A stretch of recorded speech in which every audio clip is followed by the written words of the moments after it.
예언자이보. 손흥민의 득점포가 다시 가동되고 있다.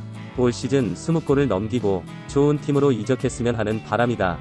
한 가지 농민이 중계를 보다 보면 늘 재미있는 걸 경험하게 되는데, 농민이가 골을 못 넣고 있거나 공을 오래 소유하지 못하고 있으면 항상 개인기가 없다, 기술이 없다, 1대1 돌파를 못한다. 언제나 손흥민의 개인 능력과 기술에 대한 비난이 그득하다. 마치 베트남 축구 팬들이 손흥민은 달리기만 잘한다, 기술적으로는 콩푸엉이 훨씬 낫다 라는 어이없는 주장들과 별반 다르지 않은 듯하다. 과연 손흥민은 어떤 선수일까? 개인기와 기술이 없는, 달리기만 빠른 폭주기관차인가? 축구에서 개인기란 뭘 뜻하는 것일까? 이런 댓글들을 보다 보면 여러가지 근본적인 의문이 드는 게 사실이다. 자, 댓글러들이 아닌 손흥민과 직접 피치 위에서 부딪히고 수비하고 패스를 주고받던 상대 선수와 동료들의 손흥민의 기술에 대한 평가를 한번 살펴보자. 루카스 모우라는 손흥민에 대해 이렇게 말했다. 손흥민은 기술이 뛰어나다. 양발을 다 쓰는 선수라 정말 놀랐다. 아직도 어느 쪽 발이 더 뛰어난지 잘 모르겠다. 다음은 전북현대의 감비아 출신 공격수 바로우의 말인데, 스완지 시티 소속으로 EPL에서 손흥민과 대결해봤던 선수이다. 바로우는 손흥민에 대해 실력, 기술이 좋은 선수지만 체력적으로 뛰어난 선수라는 것을 느꼈다 라고 말했었다. 자, 다음은 무리뉴의 사주로 손흥민에게 종크를 줬던 걸로 알려진 의고 요리스의 말이다. 손흥민은 지난 몇 시즌 동안 매우 일관성이 있었다. 재능이 뛰어나고 좋은 기술을 가지고 있다. 매 순간 최선을 다하고 있다 라고 동료 손흥민을 평가했다. 다음은 구단의 스카우팅 리포트도 한번 살펴보자. 유벤투스는 호날두의 대체자로 손흥민을 관찰해오고 있다. 물론 침만 흘리다 끝날 공산이 높지만 여하튼 이렇게 평했다. 속도, 기술, 유연성이 뛰어나다. 기술적 관점뿐만 아니라 상업적 관점에서도 큰 인기를 얻고 있다 라고 리포팅했다. 손흥민의 독일 레버쿠젠 시절 스승이었던 히피아 감독은 손흥민은 기술이 뛰어나다, 양발을 모두 잘 쓰는 데다 빠르고 골 결정력도 좋은 선수 라고 손흥민을 평했다. 의와 같이 동료, 스카우터, 상대팀 감독, 우리 팀 감독 등 대부분 댓글러들과 달리 손흥민을 기술이 뛰어난 선수로 언급하고 있다. 과연 손흥민이 어떠한 선수인지, 어떠한 장점을 가지고 있는 선수인지, 왜 항상 개인기 문제에 대한 지적을 받고 있는지 국뽕 없이 자세히 객관적으로 살펴보자. 손흥민에 대해 많이 들리는 이야기가 있다. 대인 돌파가 없다, 개인기가 없다. 이런 손흥민에 대한 비하가 꽤나 많은데 이런 견해가 사실인지 살펴보자. 자, 이건 손흥민이 독일에 가기 직전 나이지리아 청소년 세계대회에 나가 활약한 영상이다. 뭔가 익숙하지 않나? 상대팀 유니폼만 EPL 팀으로 바꾸면 사실 지금의 플레이와 별반 다르지 않다. 빠른 스피드를 이용한 군더더기 없는 돌파, 정확한 슈팅, 10년 년 전이나 지금이나 손흥민의 플레이 스타일은 그닥 달라지지 않았다. 직선적이고 빠르고 효율적이다. 항상 상대방 뒷공간을 향해 달리고 역습시처럼 상대 골대를 향해 있을 때 의열적인 플레이를 하는 게 손흥민의 특징이다. 이게 어릴 때부터 손흥민이 훈련하고 발전시켜서 천억대 선수가 될 수 있었던 축구 선수로서의 기술이다. 축구는 발재간이나 드리블이 최고의 가치로 평가받는 운동이 아니다.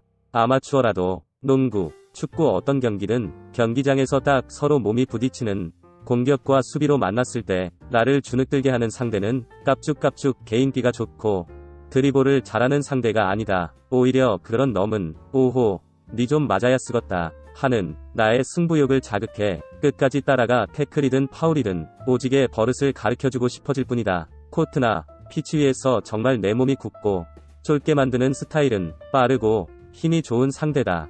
일단 힘과 스피드에서 압도적인 차이가 나면 뭐 다리가 3개든 손이 3개든 개인기가 아무리 좋아도 아무런 의미가 없다. 결국 스포츠에서 힘과 스피드만한 무기는 없는 것이다.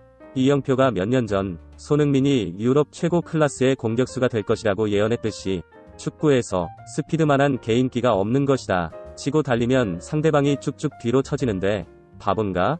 왜 이영표처럼 수없이 헛다리, 오징어 다리를 짚으면서 템포를 죽여야 하나? 아마도 발재간으로 상대를 제치는 게 축구에 있어 최고의 미덕이었다면 브라질의 데닐손이 발롱도르를 5개 이상 타고 최고의 축구선수 타이틀을 달고 있을 것이며, 토트넘 최고의 스타도 케인이나 손흥민이 아닌 모우라 정도일 것이다.